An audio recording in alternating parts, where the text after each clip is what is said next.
Très ravi de vous retrouver pour ce nouveau numéro de Sport 45. Mesdames et messieurs, bonsoir et soyez les bienvenus sur ce plateau. Les demi-finalistes de la 7e édition du CHAN Algérie 2023 sont connus. Ce mardi donc à 17 h, le pays hôte, l'Algérie, on découdra avec le Niger, et à 20 h, nous aurons un certain Sénégal avec bien évidemment la surprise de cette 7e CHAN. Il s'agit donc du Madagascar.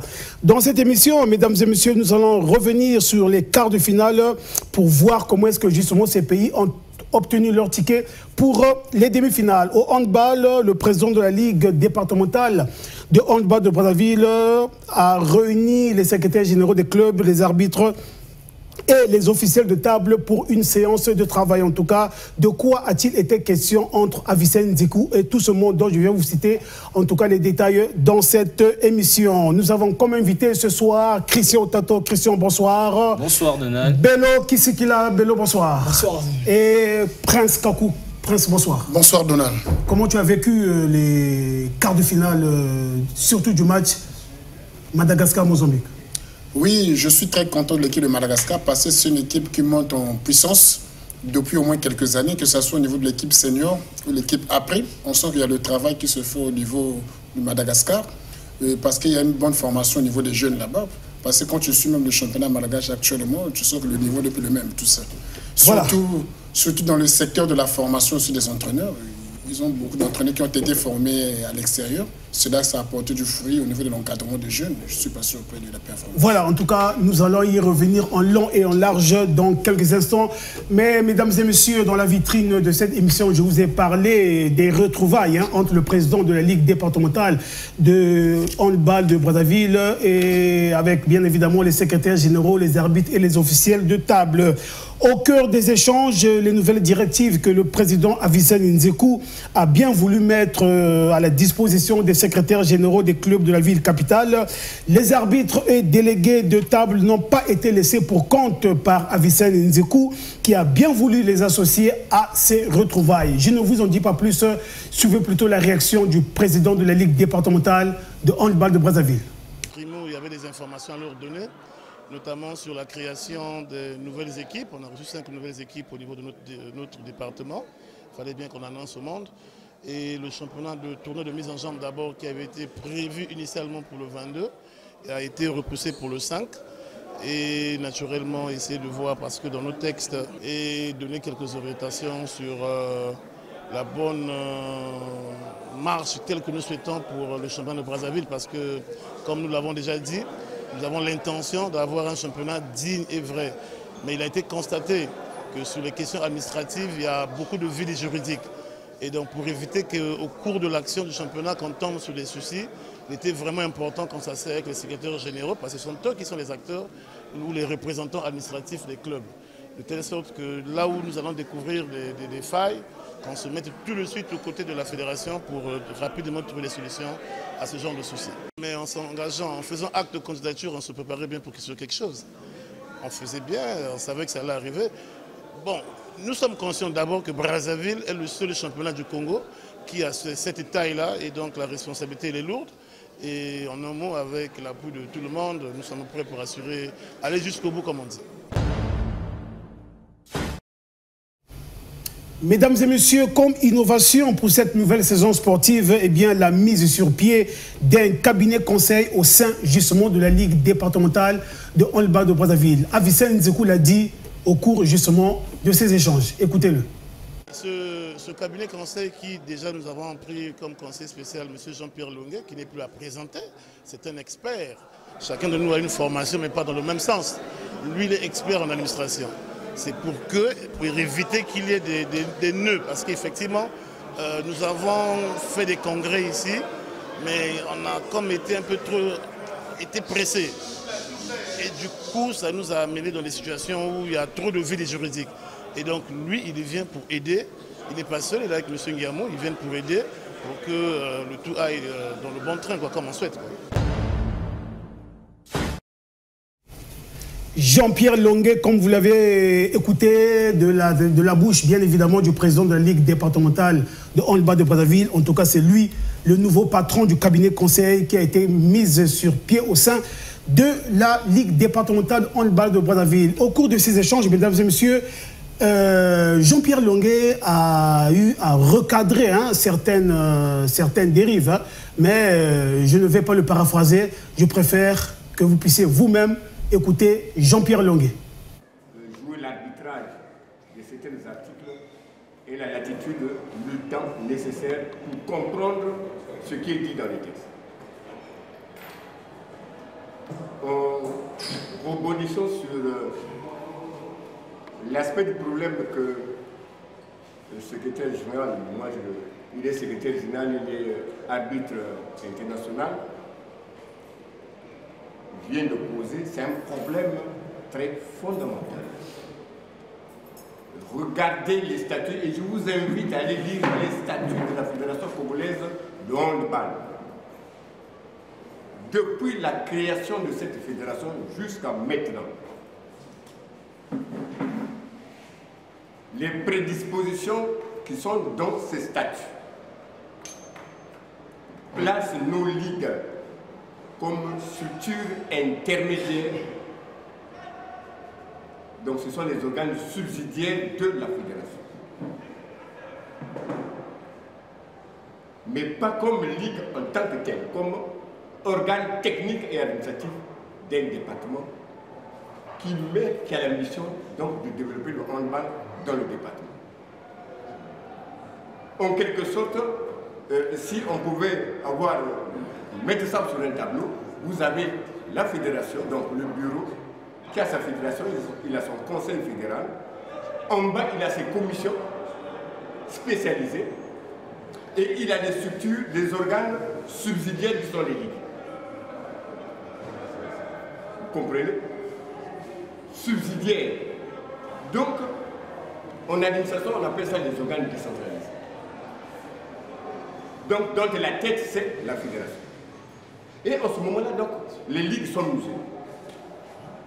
Et vous lirez dans les statuts, dans nos statuts, que la Ligue, les clubs qui sont affiliés à cette Ligue sont affiliés à la fédération. Mais les ligues ne sont pas affiliées à la fédération. Vous comprenez un peu? Il y a trop de vide juridique, comme vous venez de le dire, il y a trop de vide juridique. Et aujourd'hui, quand on veut harmoniser les textes, on vous taxe de tout. Parce que l'environnement ne lui prête pas. Mais ceux qui devaient nous aider, c'est les conseillers départementaux au niveau de la Ligue, qui devaient déjà plonger sur cet aspect de problème.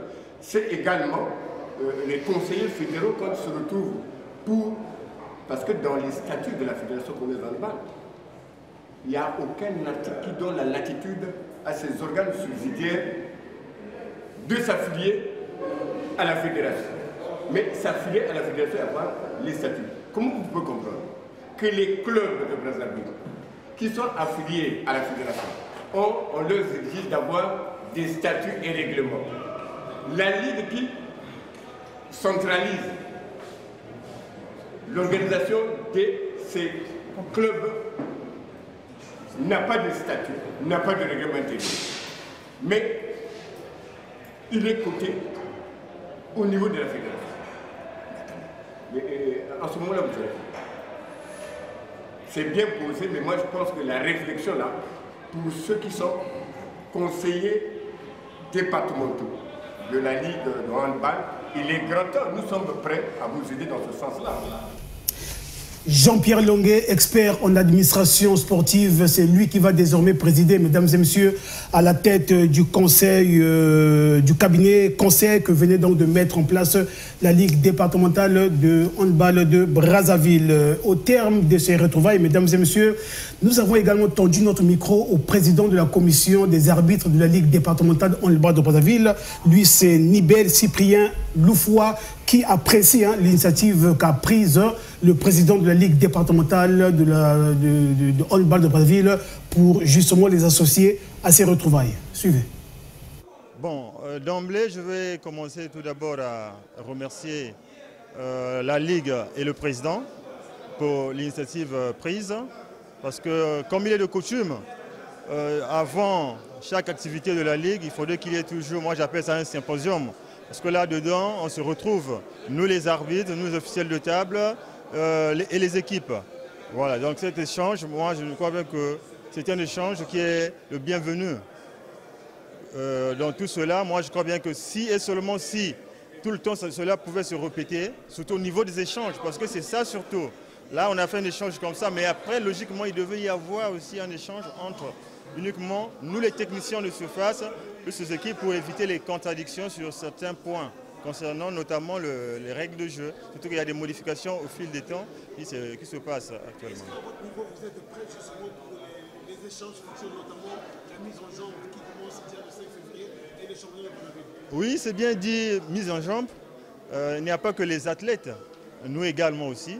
Là-dedans, ça va nous permettre d'avoir un bel élan afin qu'on fasse un bon championnat départemental qui pointe à l'horizon. Voilà, en tout cas, le championnat de mise en jambe, le tournoi de mise en jambe que va donc organiser la Ligue départementale de handball de Brazzaville, c'est donc prévu pour le 5 février prochain et le championnat en lui-même est prévu pour le 26 février. Déjà pour ce tournoi de mise en jambe, la Ligue départementale handball de Brazzaville a déjà rendu public le calendrier avec bien évidemment différentes poules. Mais je m'en veux vous faire fi des autres poules pour ne prendre que la poule A avec bien évidemment les seniors. Et bien dans la poule A, seniors dames, nous avons DGSP, Cara, Saint-Michel de Wenze, Handball Club Cali. Dans la poule B, nous avons AS Auto, Interclub Grain de Sel et une US Renaissance. Dans le groupe des seniors hommes, nous avons dans le groupe A, Avenir du Rail, DGSP, Diable Noir, Tchongolaise. Dans le groupe B, Interclub, Jeunesse Sportive de Wenze, BMC et AS Neto. Eh bien, pour les rencontres, je vous l'ai dit, le tout va donc démarrer le 5 février prochain du côté du gymnase Nicoloba. À 8h, en junior homme, nous aurons Académie AS Neto. 9h45 en junior dame, AS Neto, Étoile du Congo. 11h15 en senior homme, Avéré, DGSP. À 13h en senior homme, Diable Noir, la Tchongolaise. À 14h45 en senior dame, nous aurons un certain Club Athlétique Renaissance et Glankara, Handball Club Cali. Et à 15h en senior dame, nous aurons la DGSP contre Saint-Michel de Wenze. Voilà, en tout cas, mesdames et messieurs, dans la vitrine de cette émission, je vous ai parlé que les demi-finalistes de la 7e édition du CHAN Algérie 2023 sont déjà connus. Après donc la victoire de l'Algérie face à la Côte d'Ivoire 1-0, en tout cas le tour était donc revenu au Sénégal de prendre le dessus sur la Mauritanie sur le score étriqué d'1-0. Vous comprenez, mesdames et messieurs, qu'à travers ce score 1-0, le match était âprement disputé entre le Sénégal et la Mauritanie. N'est-ce pas, Bello Kisikila? Oui, déjà pour les Mauritaniens, il faudrait les féliciter parce que c'est le match qu'il fallait. La Mauritanie était vraiment dans la défensive depuis le début du tournoi. Mais face aux Sénégalais, la Mauritanie a fait sortir un bon jeu.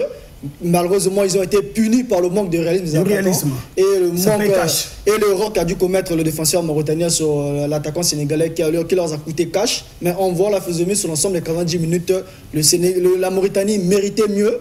Malheureusement, le football a ses réalités. Le Sénégal a en profité pour... Voyons cet axe. Ah bon, enfin, est-ce que vraiment il y avait une bousculade de la surface de réparation? Oui, c'est simple parce que déjà on voit le corner, le défenseur l'attaquant ne faisait pas du tout, ne mettait pas du tout en danger la défense adverse, mais le défenseur a commis la maladresse ou encore la bêtise de l'accompagner et le Sénégal a profité pour inscrire le penalty marqué par Lamine Camara, le meilleur tireur de penalty côté sénégalais. Christian Tato, après une partie âprement disputée, c'est au finish, hein, le Sénégal qui décroche son ticket pour les demi-finales. Et oui, Donald, comme vous venez de le dire, le Sénégal a validé son ticket pour le dernier carré. Sauf que la question que vous avez posée, est-ce qu'il y avait, mais je pense que sur cette action, l'arbitre aussi a été il a été trop dur.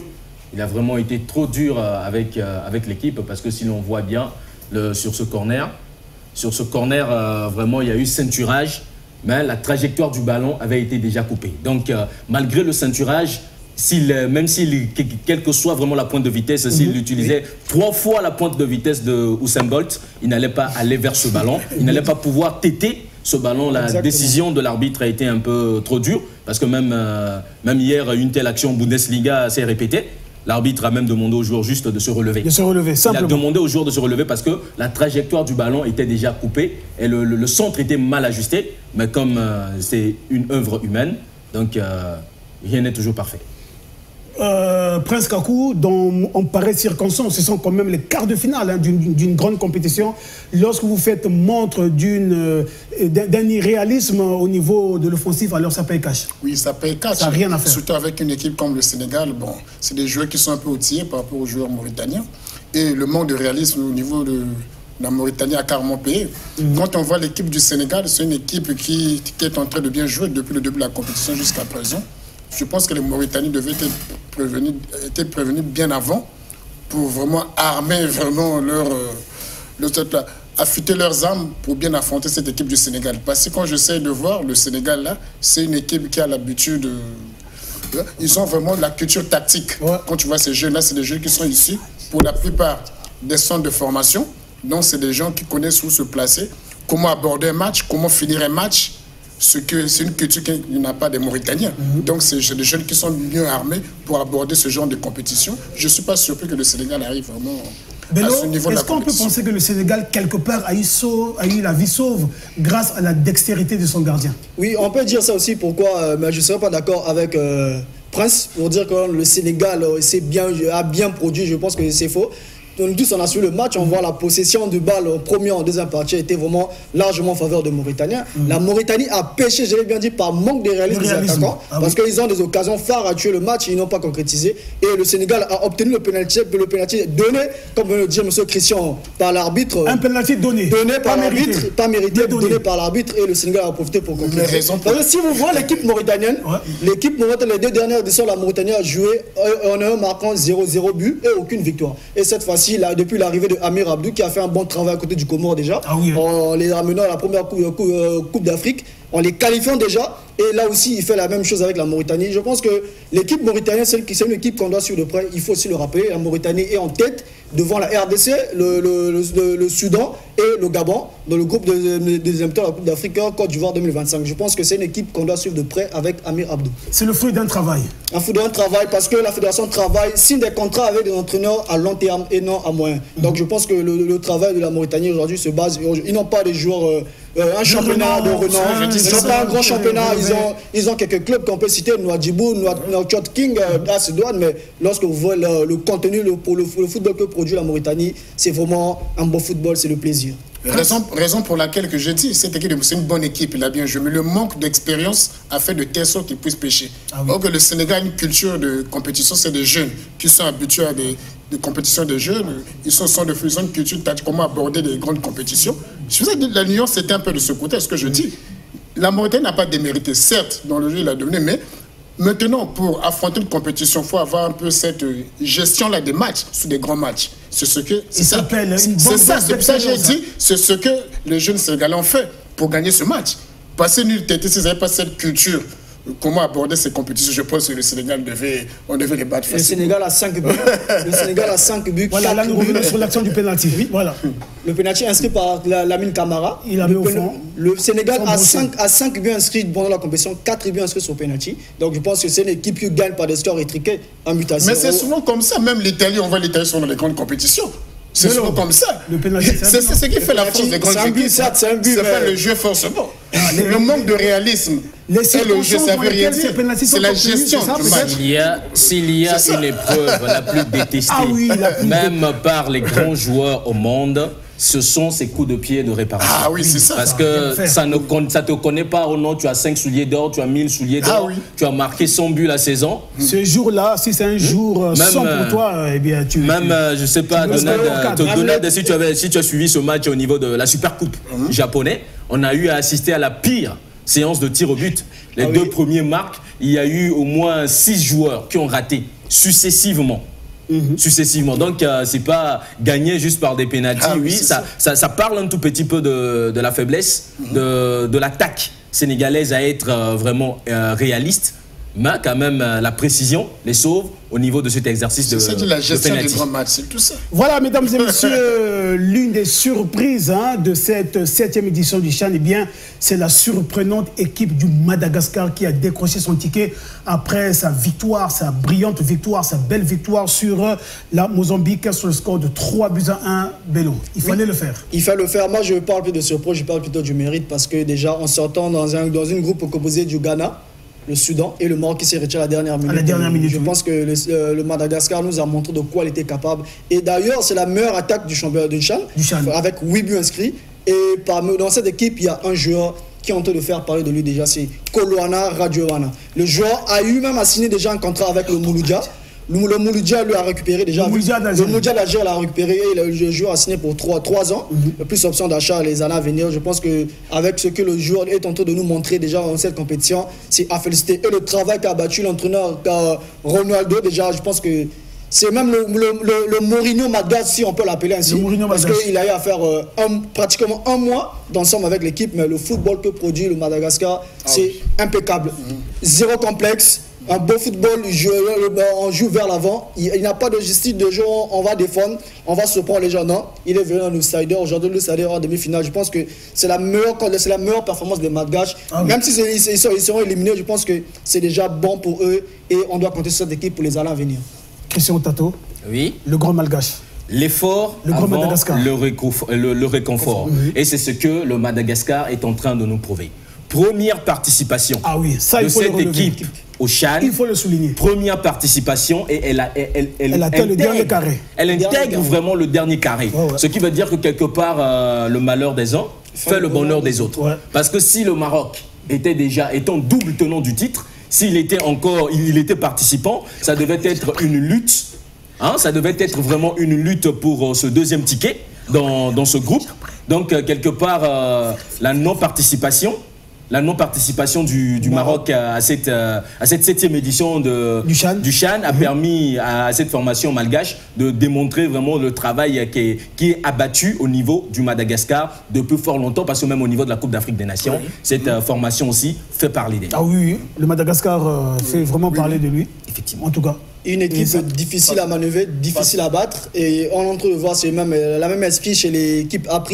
Zéro complexe, ils n'ont pas de grand club, ils ne jouent pas un bon championnat, mais à l'équipe nationale, c'est un bloc compact, difficile à manœuvrer, difficile à bouger, mais c'est plutôt eux qui vous mettent en difficulté. Ils attaquent de gauche à droite avec un style de jeu bien défini. On sait que non, on joue avec M. Christian Tato, on joue avec Donald de Goma. Ce sont les attaquants phares. Koloana Roselani, un bon joueur, quand nous sommes en train de découvrir vraiment. Avec le CHAN, je pense que le Madagascar va vendre plus de joueurs que Razouali qui a signé du côté de Mouloudia. Alors, Christian Tato, le secret justement de cette montée fulgurante du Madagascar, c'est quoi exactement?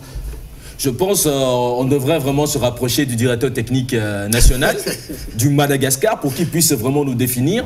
Et aussi que le sélectionneur aussi ait un mot à dire. Parce que quand on parle d'équipe nationale, la force d'une sélection, ça sort bien du mot sélectionner. On sélectionne les meilleurs. En dehors même de ces meilleurs, on sélectionne des joueurs complémentaires. Des joueurs qui doivent se complémenter. Donc, ils doivent avoir cette complémentarité. Il doit avoir harmonie parce que vous pouvez avoir les 11 joueurs les plus chers du monde sur l'aire de jeu. Vous allez jouer contre une équipe juste du Madagascar. Cette équipe va vraiment vous humilier. Parce que il faut qu'il y ait cette cohésion. Et même, on l'a vu avec l'équipe galactique du Real de Madrid. Une équipe galactique du Real de Madrid qui joue contre Lyon 3-0. La saison suivante, je ne sais pas s'il y a cette période vraiment, l'UEFA aussi s'est arrangé à faire des tirages au sort pour que le Lyon s'oppose toujours au Real Madrid. Donc une équipe nationale, c'est office ça. Et ce genre de choses facilite la tâche au sélectionneur lorsqu'il y a déjà une philosophie de jeu au niveau des clubs. C'est clair. Cela s'applique dans le championnat national. Les corrections se font déjà. Et surtout quand c'est un championnat où tout est uniformisé, ça facilite la tâche au sélectionneur. Parce qu'en équipe nationale, quand on vient, c'est pas pour apprendre comment jongler. On ne vient pas apprendre à faire la passe à l'équipe nationale. C'est pas apprendre comment faire la passe. C'est pas apprendre comment avoir une condition physique au top. Non, on vient avec déjà ce que l'on a. Voilà. L'entraîneur vous met en place un exercice à faire, une tactique que vous devez respecter face à tel adversaire pour pouvoir s'en sortir et ça facilite la tâche au sélectionneur. Mais si c'est en équipe nationale que le sélectionneur doit maintenant apprendre à contrôler, apprendre à positionner le joueur sur l'aire de jeu, alors là, ça rend vraiment la vie compliquée au sélectionneur. Le Madagascar a eu à passer pratiquement, ils sont ensemble depuis le 1er décembre 2022. Cette équipe depuis le 1er décembre 2022. Comment ne pas y avoir cohésion? Déjà, avec le peu de moins que le Madagascar, l'équipe a été déjà du côté de la Tunisie pour s'acclimater. Question de ne pas être surpris par le froid en Algérie. Je pense qu'avec le peu de moins, aujourd'hui les résultats sont là. Le Madagascar est en demi-finale. Et cette équipe est tout le temps motivée par le président de la République Madagascar. Après chaque rencontre, le président appelle pour avoir les nouvelles. J'ai suivi le match, mouillé le maillot, honorer la nation, ou bien tout ce qui se passe en avant. Vous d'abord, c'est la nation, ramène le trophée s'il le faut. Et le discours de l'entraîneur accorde beaucoup, parce que dernièrement, en quart de finale face au Mozambique, l'entraîneur a dit, on a fait le grand travail déjà, on est sorti dans un groupe où personne ne nous attendait, devant le Ghana, en tout cas, le Soudan, et aujourd'hui, c'est à vous de faire le boulot. Regardez-vous, et exactement, le Madagascar s'est baladé facilement face au Mozambique, 3 bizarres. J'aimerais ajouter quelque chose, je pense que les résultats du Madagascar, c'est aussi grâce aux fruits de la formation. Parce que quand on voit Madagascar, avant, il n'y avait pas vraiment de bons entraîneurs. Depuis quelques années, ils envoient des entraîneurs en stage à l'étranger, surtout en Europe, ce qui fait de telle sorte qu'ils aient vraiment une bonne formation pour donner cette bonne formation aux jeunes. Et les championnats de catégorie d'âge au Madagascar, c'est bien respecté. Si tu vois actuellement, si tu veux fouiller, au Madagascar, il y a des championnats de moins de 23 ans, de moins de 20 ans, et les championnats seniors. Et ils misent beaucoup sur cette formation pour avoir des ABC. Bon, déjà, au bas niveau, qu'on a déjà des fondements, quand on évolue, c'est plus facile jusqu'à arriver en équipe nationale et avoir ce genre de résultats. Ce n'est pas la surprise. Donald, ce que Prince est en train d'évoquer, c'est là où nous parlons, c'est là où je parle de cette politique fédérale. Quelle est la politique que la direction technique nationale dicte aux clubs qui s'affilient à elle? Vous voyez? C'est là où on parle vraiment de cette envie au niveau du programme d'activité de la direction technique, puisque le directeur technique est comme un conseiller au président de la fédération. Donc, voilà le profil que nous avons, voilà les qualités que nous avons. Avec ça, voilà ce que nous devons faire. Voilà tel pays avec lequel nous devons cibler, aller faire former nos techniciens. Donc c'est ça la politique fédérale. Donc cette politique fédérale malgache, surtout cette formation des techniciens vraiment. Voilà, en tout cas cette politique fédérale aujourd'hui du côté du Madagascar, elle paye puisque le Madagascar, la surprenante équipe du Madagascar a réussi à décrocher son ticket pour les demi-finales de cette 7e édition du CHAN Algérie 2023. Eh bien l'autre qualifié pour les demi-finales, ce pays était dans le même groupe que le Congo. Et donc j'ai cité le groupe E. Je parle donc du Niger, le MENA du Niger. Oui, le Niger, pour moi, c'est amplement mérité. C'est l'équipe qui a une bonne préparation. 2-0 face au Black Stars du Ghana. Oui, exactement. Il fallait le faire. C'est l'équipe qui a une bonne préparation. Déjà, depuis la phase de groupe, l'équipe s'est préparée en France. Oui. Deux mois quasiment. Ajaccio. A joué un match face à Ajaccio qu'ils ont perdu. Mais eux, ils ne voyaient pas les résultats. Ils voulaient d'abord voir la manière dont l'équipe voulait se produire. Tout à fait, et arrivé au CHAN, ils ont bien vu le match du Congo. Et contre le Congo, contre le Cameroun, excusez, ils ont fait ce qu'il fallait faire. Contre le Congo plutôt, ils ont fait ce qu'il fallait faire. Et contre le Cameroun, ils avaient bien étudié déjà les couloirs. Les Camerounais possédaient par les couloirs. Ils ont bloqué Bekele. Ils avaient compris ça. Ils avaient compris. Ils ont bloqué Bekele Ngom qui avait maltraité les Congolais. Ils ont fait disparaître. Ils ont bloqué, ils ont mis en difficulté le jeune Taïba au milieu du terrain. Et ils ont posté par des contre-attaques. Et ils ont fini par marquer un but au coup de pied arrêté qui a renvoyé les Camerounais à la maison. Face aux Ghanéens, c'est une équipe qui est déjà habituée à battre. C'est pas la première fois que le Niger bat le Ghana, c'est la deuxième fois. Parce que en 2016, en la même étape, le Niger avait encore battu l'équipe. En quart de finale, l'équipe ghanéenne sur le même score de 2-0. Et il a encore recruté l'exploit. Ouais, ce genre de ça, il faut le faire. Il faut le faire. Il y a longtemps qu'on a vu ça à Masoma Deba. Donc c'est ce genre de travail qu'il nous faut au pays ici pour avoir ces genres d'équipes. Le travail d'abord, on se met. Ils n'ont pas des gros championnats. C'est parmi ces nations qualifiées en quart de finale. On n'a que l'Algérie qui a un championnat à un bon niveau, mais le Sénégal, le Madagascar, la Mauritanie, ils n'ont pas de championnat avec des clubs de renommée comme nous ici, mais eux se basent sur la formation. Et il y a un joueur ici, Ouattara, qui a joué déjà la Coupe d'Afrique avec le Niger, qui a joué la Ligue des Champions avec l'Espérance, la Coupe de la Confédération avec le Satisfaction. Il y a de l'expérience. On s'appuie autour de l'expérience pour emmener les jeunes à bien prester. Aujourd'hui, le Niger fait bonne figuration. Personne ne voit le Niger se qualifier. On s'est dit après le match au Niger que le Congo a bien joué. Mais le Congo a bien joué face à qui? Face au Niger qui est aujourd'hui en demi-finale. Je pense que c'est le Niger qui avait bien joué. Parce que si on jouait bien, on devait bien s'imposer face au Niger. Mais quand on n'a pas pu le faire. Bien joué est égal à marquer les buts. Aujourd'hui, le Niger est en demi-finale. C'est vraiment des résultats à féliciter. Christian Tato, 2 pour le Niger, 0 pour le Ghana. 2 pour le Niger, 0 pour le Ghana. Donald, comme nous venons encore de le dire, là encore, nous voyons l'importance de la formation et de la qualité des techniciens. Nous y reviendrons toujours. Il faut le répéter que l'homme qui est aujourd'hui sur le banc de touche de cette sélection du Niger, des MENA du Niger, il sort de l'université de Leipzig. Malgré qu'il a sa licence UEFA A, il s'est arrangé à homologuer sa licence à la licence africaine. Il a aussi une licence CECAF. Mais regardons le résultat qu'il est en train de donner. Et donc il a qualifié le Niger, il a permis au Niger de participer à sa première Coupe d'Afrique des Nations. Il qualifie le Niger au Chan. Et cette fois-ci, il amène le Niger en demi-finale.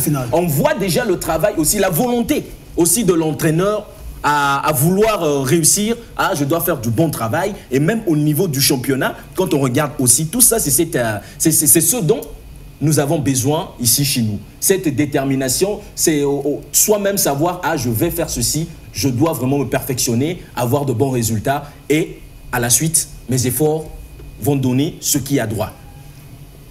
Prince Kakou, une équipe du Niger en finale, ça te paraîtrait étrange? Ou bien ça ne serait qu'une logique? Actuellement, on ne triche pas avec le football. Quand je vois cette équipe du Niger, je suis le football depuis quelques années et je suis cette équipe du Niger. Quand tu vois au fil des années, cette équipe du Niger est en train de progresser. Il faut voir d'abord l'équipe A. Le travail, c'est le même entraîneur qui a entraîné l'équipe A. Tu vois, donc c'était la première partie du Niger, arrive en Coupe d'Afrique. Quelques années après, il faut voir maintenant l'évolution de cette équipe du Niger. On met le même sérieux au niveau des équipes inférieure. A', équipe espoir, équipe junior. C'est ce que je parlais toujours de ce problème de formation, tout ça. Tant qu'il n'y a pas la relève, en tout cas, on n'aura pas les résultats. Non, il ne faut pas rêver. Donc, au fil des années, le Niger a travaillé. C'est pour ça qu'il est arrivé à ce niveau-là. Et quand on a joué contre le Niger, on a même vu. Même la culture tactique, la façon d'aborder, la manière d'aborder un match. La culture tactique. Même quand on a vu le match en général, mais le Diable Rouge n'a pas fait face au Niger. Prince Kakou, tel que là tu es en train d'évoquer cette question de culture tactique, il faut dire si les Camerounais ont fléchi vraiment face aux Nigériens, c'est parce que l'entraîneur avait un plan B. Ce qu'on n'avait pas. Parce que les Camerounais, si l'on regarde bien, durant ce CHAN, les 2 matchs que les Camerounais ont eu à livrer, ils ont toujours cette intention de monter.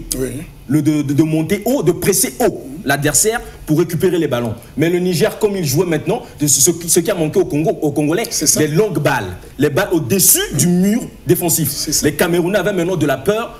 Plus nous allons monter, ces derniers nous prennent en contre-attaque, on aura des sérieux problèmes. C'est là où l'intelligence du technicien joue maintenant. C'est cette culture tactique que je parle. Effectivement, c'est ça. Ce qui a manqué. Sinon, on parle des recyclages de nos entraîneurs de temps en temps, c'est tout ça. Et donc c'est ce qui a manqué. Donc c'est tout ça. Mais Belebi n'a pas été intelligent à un certain moment du match.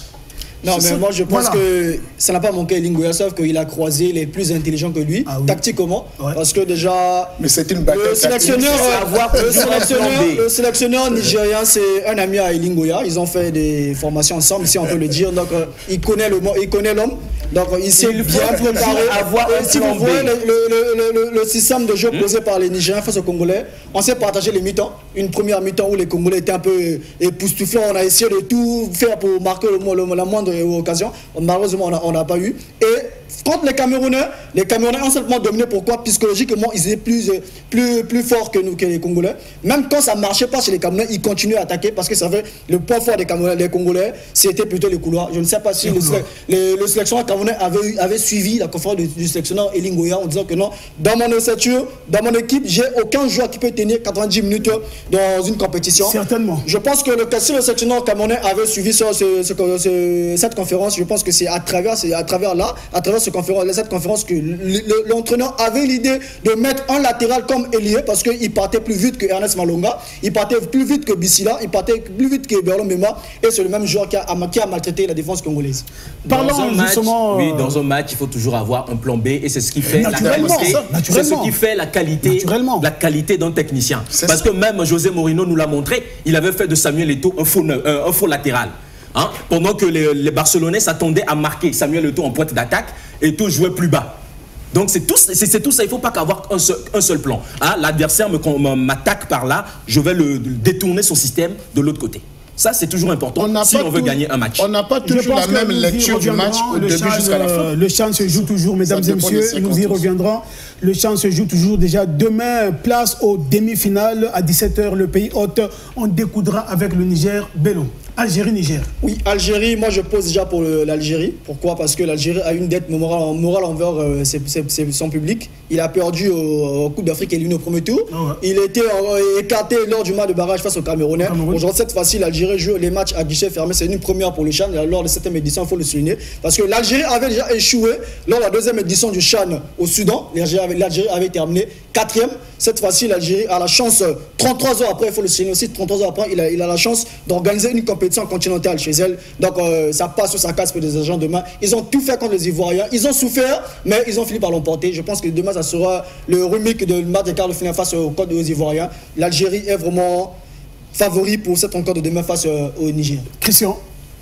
Cette rencontre... Une demi-finale qui va se disputer avec âpreté, il faut le dire. Hein. Ça va s'âprement disputer, elle sera âprement disputée cette demi-finale, surtout vu la qualité, la capacité tactique que le sélectionneur du MENA du Niger est en train de montrer. Parce que avoir le MENA du Niger et les éléphants de la Côte d'Ivoire, tactiquement, le Niger a présenté de bonnes choses. Et si vraiment l'Algérie a eu à souffrir vraiment, elle a souffert face à la Côte d'Ivoire où dans le temps additionnel, c'est un coup de pied de réparation qui débloque la situation contre le Niger, vu aussi les surprises, la rapidité de l'attaque de cette formation du Niger. Je me dis que l'Algérie doit vraiment être prudent, surtout qu'il joue devant son public. Parce qu'il y a aussi cette pression du public aussi qui risque de jouer à son envers.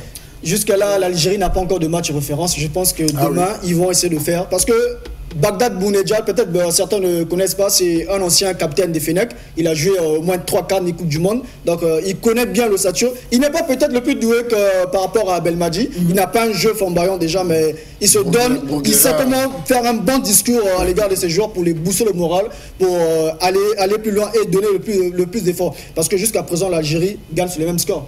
4 matchs, 1-0 partout. Et c'est les défenseurs, parfois c'est un milieu de temps qui marque au moins un attaquant. Et ils ont 2 buts inscrits sur penalty. On doit se poser des questions. Et demain, ils vont jouer à guichet fermé au stade Nelson Mandela. Je pense que le Niger ne passera pas. Face à une équipe qui marque quand même. Hein. Qui marque quand même, mais ça sera très difficile. Face à une défense aussi qui n'encaisse pas. C'est ça le problème aussi. J'aimerais souligner que l'entraîneur algérien Boguera, son système de jeu est très critiqué au niveau de l'Algérie. Au niveau local. Parce que la manière dont il fait jouer l'équipe, l'Algérie n'est pas habituée à ce genre de jeu. L'Algérie est habituée à un jeu offensif. Un football avec spectacle que les gens aiment. Voilà, alors Boguera tel qu'il joue là, je pense qu'avec l'équipe du Niger et sa culture tactique, ça serait très compliqué. La deuxième demi-finale, mesdames et messieurs, demain à 20h entre le Sénégal et le Madagascar. Christian Tato. Sénégal-Madagascar, là aussi on a 2 équipes qui vont vraiment faire parler d'eux. Mais je pense que les Malgaches sont bien partis. S'ils continuent avec leur finition, leur qualité de finition, ils auront du mal vraiment à faire à l'équipe sénégalaise. Voilà, en tout cas, le rendez-vous est donc pris, mesdames et messieurs, demain 17h, Algérie, Niger et à 20h, Sénégal, Madagascar. Alors, Christian Tato, à propos, il y a eu une innovation du côté de la CAF.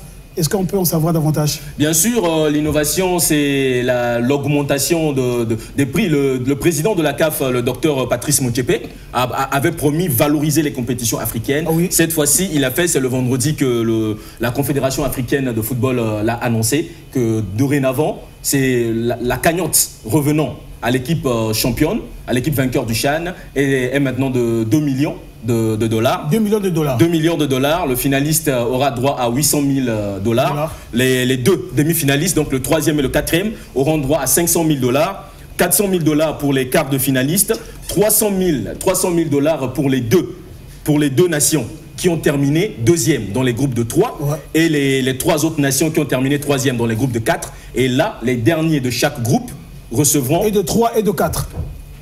Les 300 000 dollars sont pour les troisièmes. Les troisièmes des 3 groupes de 4 et les deuxièmes des 2 groupes de 3. Et donc, maintenant, au niveau des derniers de chaque groupe, que ce soit en groupe de 3 ou en groupe de 4, recevront une enveloppe de 200 000 dollars. Et il faut, il faut mettre un point, je pense que 2 millions de dollars, si on peut calculer en francs CFA, c'est 1 milliard et quelques. Donc les Congolais ont raté 1 milliard. Vraiment, le gagnant cette fois-ci, il va beaucoup se réjouir de cette cagnotte que Patrice Motsepe a augmentée pour la CAF. Ça ne fait pas augmenter au fil des éditions. Ça sera la désolation pour les Diables Rouges qui viennent là de rater 1 milliard et quelques. Et même toujours pas de prime de participation ni de prime de préparation. C'est vraiment dommage pour les Diables Rouges. Christian Tato, du côté des Congolais, ils vont se consoler avec combien là? Comme ils ont terminé 3e dans leur groupe de 3. Dans leur groupe de 3, ce sont les 200 000 dollars. Ce sont les 200 000 dollars qui reviendront aux Congolais. J'espère qu'au moins cette fois-ci, on va penser, étant donné que le ministre des Sports, lors de la réception des Diables Rouges le vendredi, avait bel et bien notifié, le ministère des Sports n'a pas un fonds. Nous dépendons du trésor public. Dès que votre argent sortira, vous aurez votre enveloppe. Je pense aussi pour penser aux joueurs, une prime d'encouragement, une prime de performance. Avec ces 200 000 dollars, fera aussi du bien à nos footballeurs. Ouais, avec toute la souffrance que l'équipe nationale a endurée dans les aéroports africains, c'est tout à fait normal. Je pense qu'on ne doit pas vivre de l'argent de la CAF. Le Congo a assez d'argent pour attendre les 200 000 dollars de la CAF pour donner aux joueurs. Ça sera très déplorable et ça va faire honte à la nation. Cet argent est appelé à restructurer le football congolais pour que ça ait de la voix. Mais le Congo a l'argent pour donner, mais les 200 000 dollars... Ne confondons pas l'investissement de la CAF. Ça, c'est une prime de performance. Bon, ce qui est sûr, mesdames et messieurs, vous comprenez que le débat a tout son intérêt, mais nous sommes partis par le temps. Nous y reviendrons en long et en large sur la prime des joueurs de Diables Rouges. Était donc derrière cette caméra Henri Mavambou du côté de la régie, Ado Passi, du côté de la régie son, en tout cas Cédric. Quant à moi, Cédric Mouapena, bien évidemment, mesdames et messieurs. Merci donc à Christian Tato, merci à Bello, merci à Prince Kakou pour votre expertise. Quant à moi, mesdames et messieurs, je vous dis au revoir et bonne suite de programme sur votre chaîne de prédilection, la DRTV Internationale. Au revoir.